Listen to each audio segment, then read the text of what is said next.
الله أكبر الله أكبر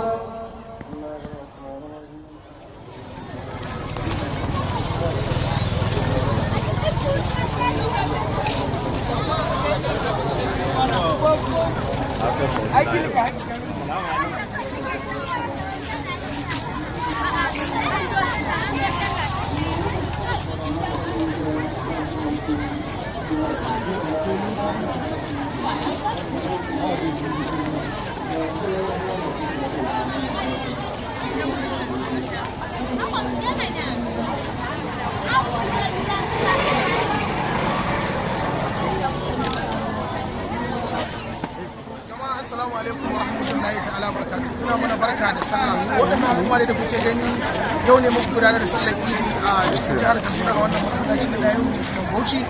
Ubangiji Allah ya sa a yi shi don sallah lafiya. Kuma kar ku wance ya kamata iyaye mata ku kula da yaran kuma maza ya kamata ku kula da yaran domin ranar sallah ba rana ce da za a rika fita ana neman rana ce ta ziyarce.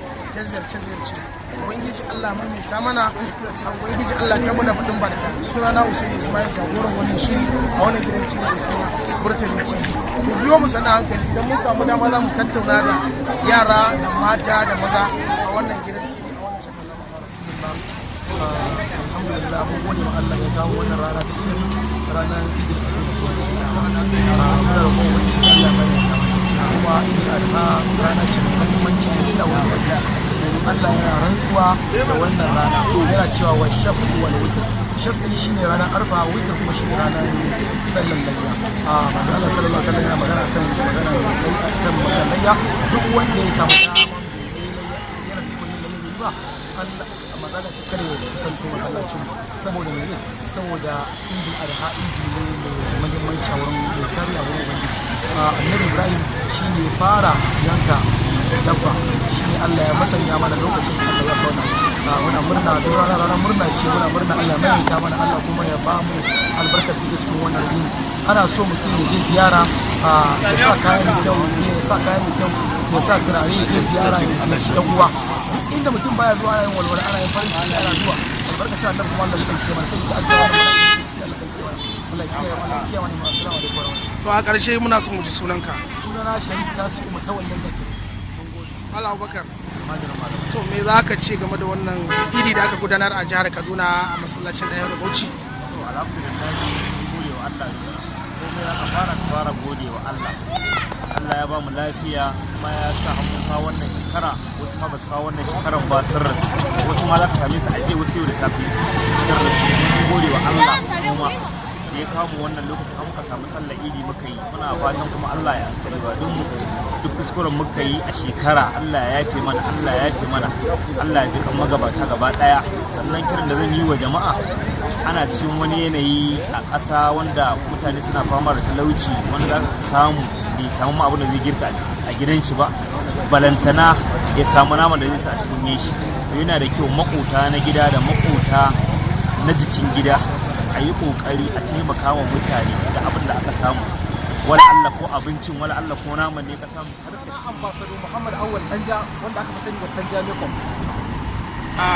Muhammad Awwal, gashi Allah Ubangiji mai kowa mai kuma ya ba mu dama mun gudanar da sallar Idi a jihar Kaduna. A matsayinka na jami'in tsaro a musulunce, wani irin farin ciki za ka bayyana mana? To alhamdulillah ala kulli halin babu abin da zamu ce da Allah sai godiya a gare shi.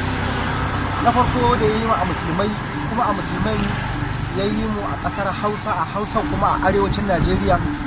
Sannan kuma na kasance a matsayin dan agaji, wanda daga ganin uniform dina da ke cikina ba sai an tambaye ka an gaya maka irin farin cikin da nake da shi ba. Yadda ka gani daga sama har ƙasa to alama ce ta gidan aljanna, fari da girin.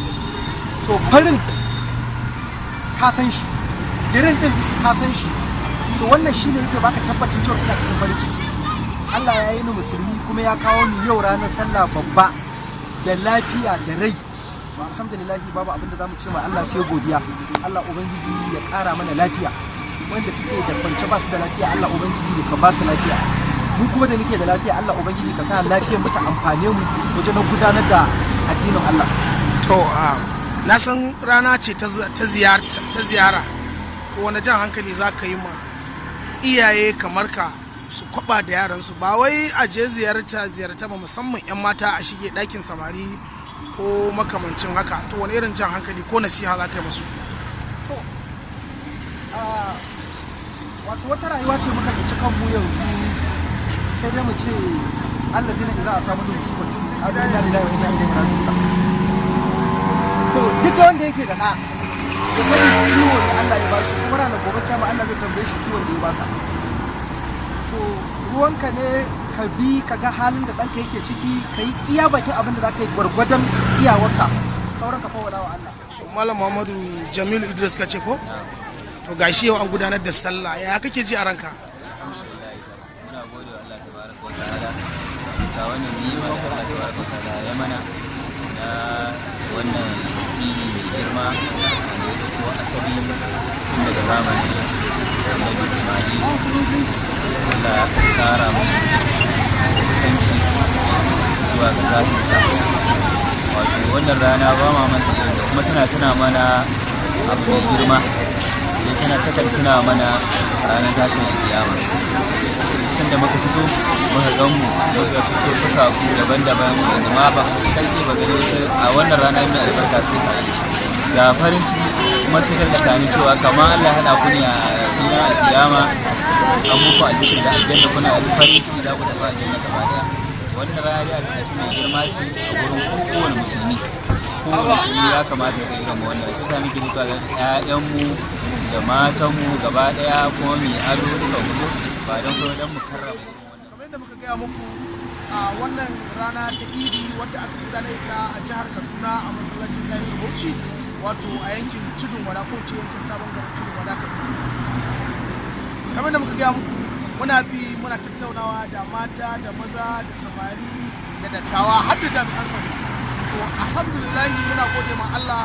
Sabon gaisuwa ga al'ummar Najeriya ko ce duniya, muna da mutane a kasashen waje musulmai, muna masu fatan alheri, muna fatan Allah ubangiji ya sa yanda aka gudanar da sallar idi lafiya a jihar Kaduna, Allah ya sa sauran garuruwa ma Allah ka ba su ikon gudanar da wani a wani shiri na gaba ku ga kuma shin da za mu tattauna. Idan Allah mai kowa mai kuma ya sake kai mu gobe, za mu tattauna da 'yan yawon sallah da kuma yadda ake ziyarce-ziyarce a wannan gidan TV mai albarka. Sunana da Hussein Ismail. Muna jinjina muku masu kallo ko kuma masu bin mu a rumbun yanar gizo-gizo, kuke ba da lokacin ku kuke kallon mu. Nagode.